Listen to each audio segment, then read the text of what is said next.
Hello, Namaste, welcome back to another session of learning. And today you're going to learn the have form of the auxiliary verbs. So, shall we begin? Here we go.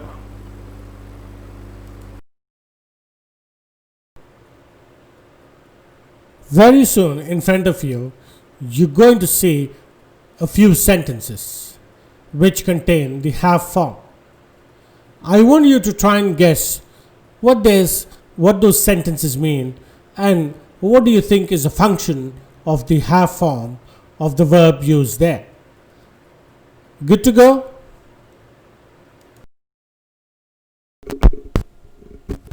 Here in front of you, you have the have form of the verb. Now, have form, just like the be form and the do form, is not only an auxiliary verb, but it also functions as the main verb. For example, if I say, I have a laptop, I have a car, I have, let's say, a dog.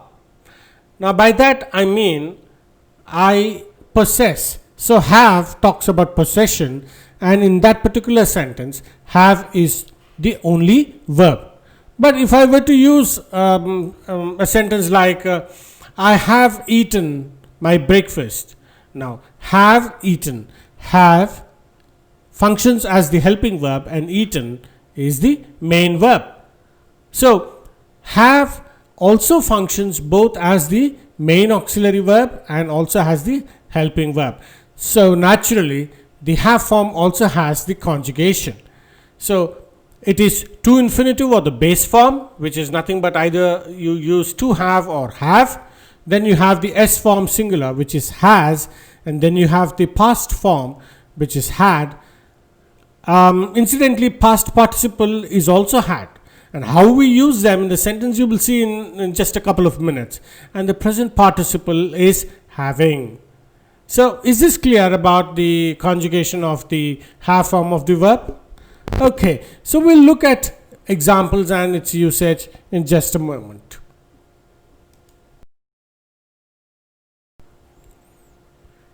Let us look at the sentences that are there in front of you.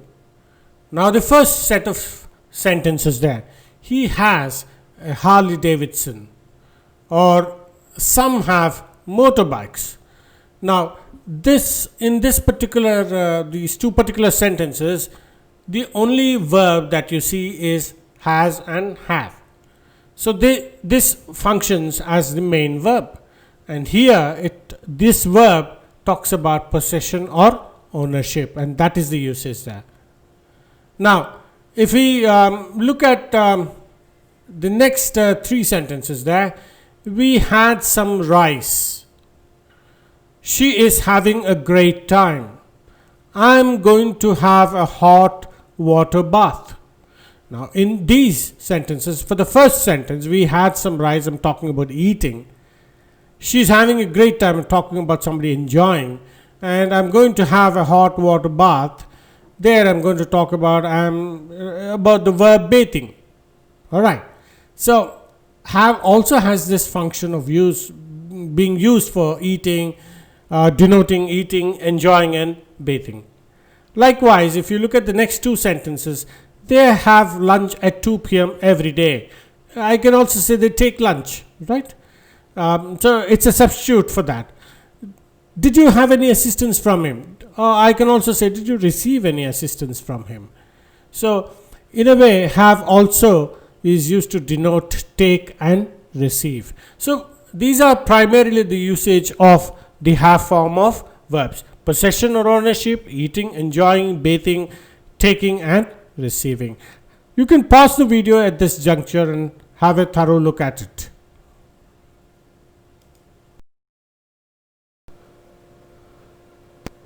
And here in front of you, you have some more sentences and some more conditions where the have form is used. So, I have visited him, she has written a letter, they had answered the call, we will have submitted the proposal. All of these sentences are in the perfect tenses. the first one and the second one, they are in the present perfect tense. This third sentence is in the past perfect tense, and the fourth sentence is in the future perfect tense. Likewise, if you look at the next sentence, a letter has been written by her, is the passive form of the sentence, she has written a letter. So we use have form also to form passive sentences. We also use have form for forming conditional sentences. For example, had I answered the question correctly, I would have passed the test. That's the condition. Had I answered the question correctly. So I used the verb had there, and I also used I would have there. So we use the have form of the verb even for conditional sentences. And the last bit is for obligation. We have to follow social distancing now. This is the time for COVID. Social distancing or physical distancing is the norm. So it's an obligation. It's our responsibility. So we also use have to or the have form for expressing obligation. So these are a few areas or the few situations or context in which the have form of the verb is used.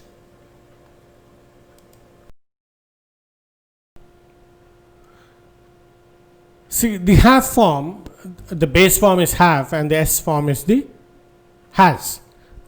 So where do we use have and has? This is one place where many people are confused.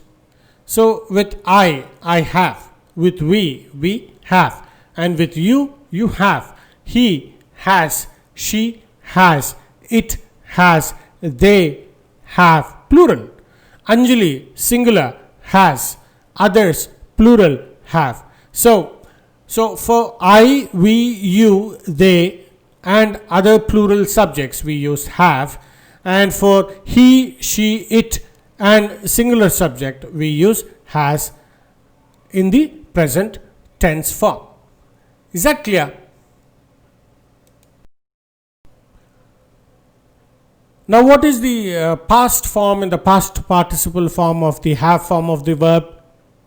Both are had, right? So how do we use them, and how do we make that differentiation? Now, I want you to look at the first sentence, for example. See, had is common for all. Whether the subject is the first person, second person, or third person, whether the subject is singular or plural, it doesn't matter. Had is common for all. But how do we make that differentiation between the had being used as in the past form and in the past participle form? For that, I want you to have a look at the first sentence. I had a house earlier. I'm talking about had being used in the past form for possession. I possessed. Now, if I look at the next sentence there, I have had some exciting adventures. Now, how many verbs are there? There are two. What are those? Have and had. Now, which is the helping verb? Have. And which is the main verb? Had. So this is in the perfect tense the form. So had here is used in the past participle form. Is that clear? Now let's take another example. I will look at they. Okay, I will use look at they. Now they had huge stretches of land once. They possessed. Now had here is used as possession. Now, but if I look at the next sentence there, they have had money flowing in their coffers. Now, here have is the helping verb and had is the past participle form of the verb. So, this is also in the present perfect tense. Now, I want you to look at the sentence where we use with if condition there. If she had attended the interview. Now, do you find that strange? If she had. Why can't I just use if she had attended? Now, in this particular context, when we use it as if she had, now I'm talking about if she had is the helping verb and had is the second had is the past participle form. She is the subject, right? So this is how it is written. So if she had attended the interview, she would have got the job. So the first had is in the past form and the second had is in the past participle form, and we have used this in the if conditional sentences. I hope this is clear, the difference between the past form of have and the past participle form of have, where both the forms are nothing but had alone. Is that clear? Have a look, relook. If you have any doubts, you can always get back to me. Drop an email or post your comment or question there down below.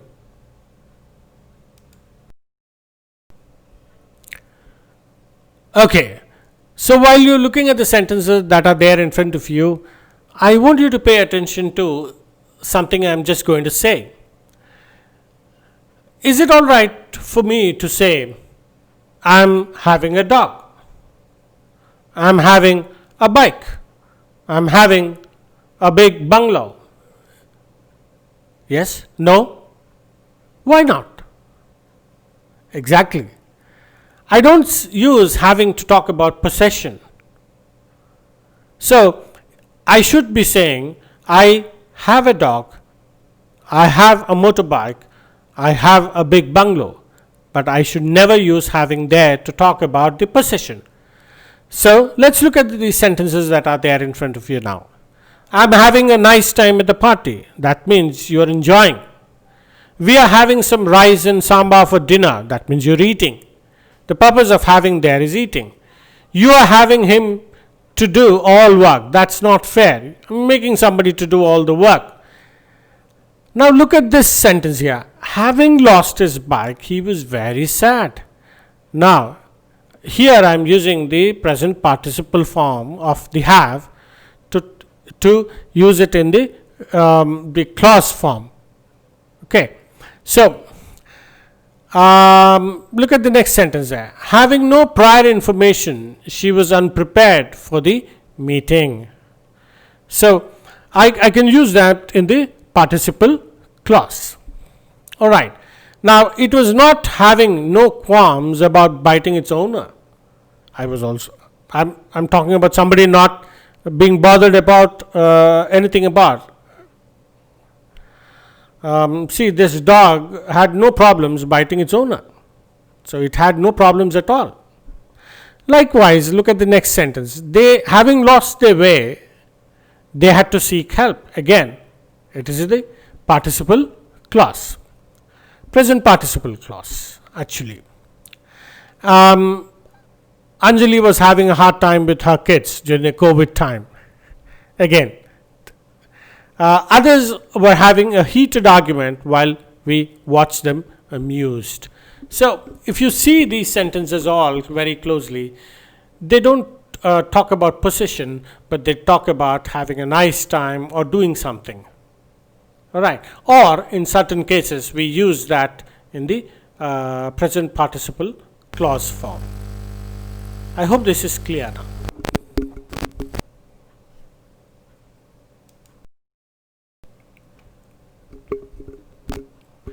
So let's have a quick recap of the have form. I hope you've understood quite a bit about the have form. But I would still like to have a quick recap so that you recollect all that you have learned so far. Have form is one of the main auxiliary verbs along with the be form and the do form. The base form is have or to have. For example, to have money these days is considered to be a blessing. I've used the to have form. We use have with I, we, you, they and any plural subject in present tense, and we use has with he, she, it and any singular subject in present tense. The past form of the have form is had, and the past participle form is also had, and the present participle form is having.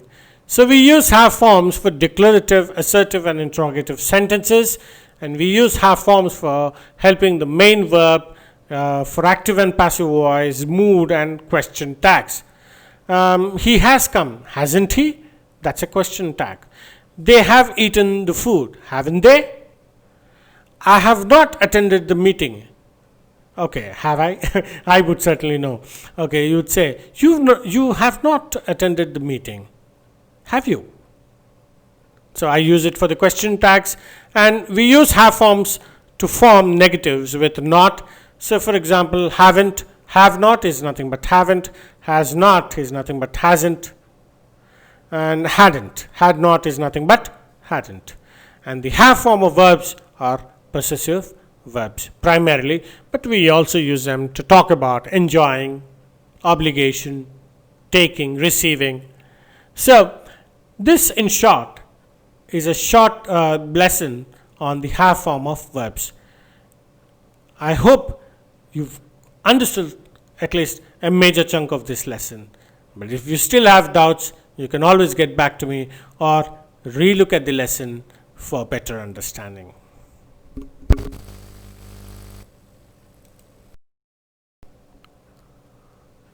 Thank you so much for watching my long lengthy videos. Try as much as I want to. I can't condense my lessons because that's the problem with the teachers. They go on and on and on. Thank you so much again for watching my videos with so much of patience. Thank you also for liking my videos. I hope you do like them. And if you have subscribed to my videos, I'm very, very thankful and grateful. And if you haven't, I request you to please subscribe to my videos and my channel English Bricks. I would also request you to post your comments, any queries, anything that you'd like to say about the video that I've put in front of you, the lessons that I've shared with you. And finally, please do share my videos if you like them with your family, friends, and anybody who's interested in learning. I'm signing off for now with this lesson, and I will soon be back with another lesson in the series of verbs and auxiliary verbs. Till then, take care, God bless, bye from English Bricks here.